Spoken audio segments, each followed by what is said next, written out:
And let's find out who our next finalist is.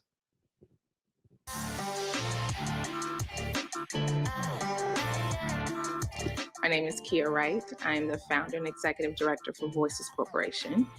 We were founded in 2010, and our mission is to empower youth and families through culturally relevant education, workforce development, and healing-centered services.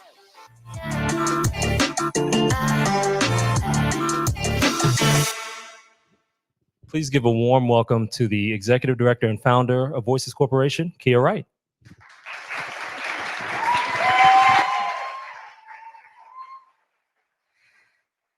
Hi, everybody.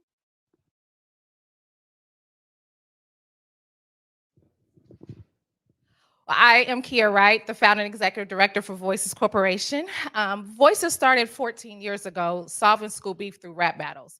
That turned into school poetry slams, and that spread to after-school programs. And we learned a lot and became really responsive to solving for family needs. What we're trying to raise for tonight is to start healing-centered communities. We are trying to raise funds to renovate Cookie's Corner. It is a 9-unit apartment building that will house families for up to 2 years rent-free. We will wrap full services around them and be able to equip them with the things that they need to be able to sustain the lifestyles that they want and are dreaming of. We're trying to imagine what it looks like when everybody has access to the same thing, when they all have access to mental health services, when they all have access to family liberation services, and alternative education and workforce development. We're partnering with the Pastor Thomas on the west side of Indianapolis and Hallville for this project. We are trying to provide stability and restore hope to those that we are working with. So how did we get here? In 2019, we started the Family Liberation Program, and that came out of a need of our day reporting boys. They were doing really good when they were with us, and as soon as we let our hands go, it seemed like they were falling back into the same traps because things weren't changing in their environment. So we started wrapping our services around them. Aunties, cousins, uncles, brothers, whoever are able to get these services through us. And so we started to see a lot of change in their behavior and the circumstances that they were returning to. Last year, we were able to open Blossom House. It is a 7-bed unit or home that houses young men from ages 14 to 17. They can stay with us for up to 90 days, and they are able to receive all of these services as well. We have a 90% placement rate with those young men that are with us, making sure that everything is sustained after us. This year, we opened up Jake's Place. Jake's Place is a 10-unit efficiency apartment complex where we house 18 to 22-year-olds, and they can stay with us for up to 15 months. They also get workforce development, they get education, and currently 90% of those residents are employed or enrolled into an educational program. We're really excited about the impact that we're having with these young people, and we are seeing lots and lots of joy. We have young people that are coming to us from all different areas. Jamarion was a community referral that came to us when they found that he was living here with no family. He's been with us for the last 3 months and is doing really, really well. Wayne is an 18-year-old that was working at LA Fitness, and they found that he was sneaking in, staying at night after work, and that's how they identified that he was homeless. Someone knew us, they reached out, and now he's at Jake's Place. Jayla heard about us through one of her service providers, and she came to our open house and was able to walk through and advocate for herself, and she's also there now. And so we've built these really cool partnerships and amazing community partners to be able to provide services for these young people. Currently, our housing initiatives are funded by 4 different local community partners. We are heavily invested in our efforts to fundraise to sustain this. We are partners with the City of Indianapolis and Office of Public Health and Safety for at least the next 3 years to be able to sustain the work. And we're really intentional on increasing the collaboration with our community partners. We're working with private landlords, we're working with churches. There's a lot of property here in Indianapolis that can help for sustained affordable housing. We're also making sure that we're making good partnerships with our employers and our educational partners so that we can sustain this. It's not enough to just provide somebody with housing, but we also have to make sure that they are equipped to continue this work. And so we're really excited to dream on what it looks like when we have healing-centered communities, when everybody is speaking the same language, we're reaching them where they dream, and we're providing the support, resources, and access for them to achieve them. So help us tonight by helping us fund and renovate Cookie's Corner. Thank you.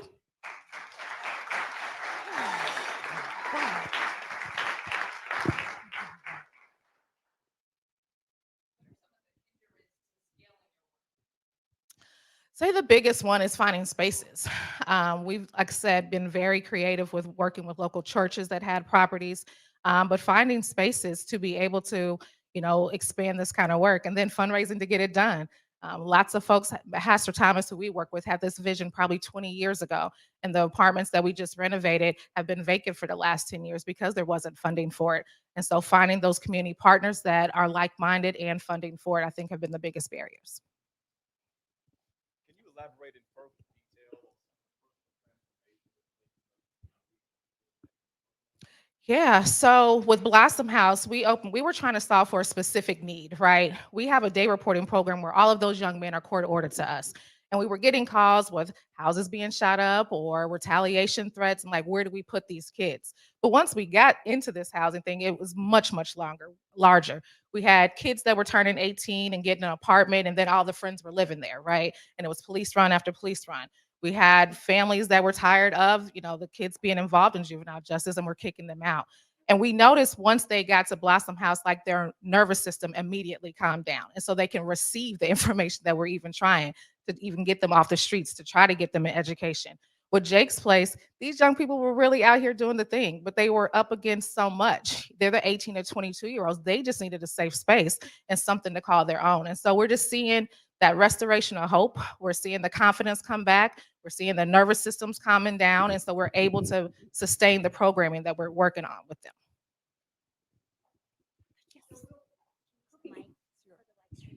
Will Cookie's Corner be your third facility? It will, It will. yes. And that is for the family units. And do you have like an age range or an age limit? It's not an age range or age limit.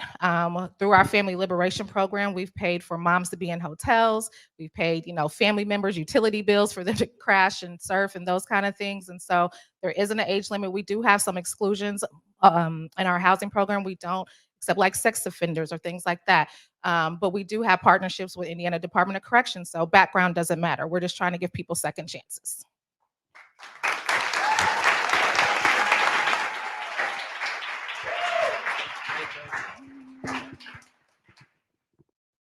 It is very obvious that Kia brought a cheering section with her. So people roll deep. I like that. I like that. But we're really appreciative of the work that Voices Corporation is doing with housing, because we know, one, if I asked for a show of hands of whose rent or mortgage is too high, everyone's hands would go up, right? We know it.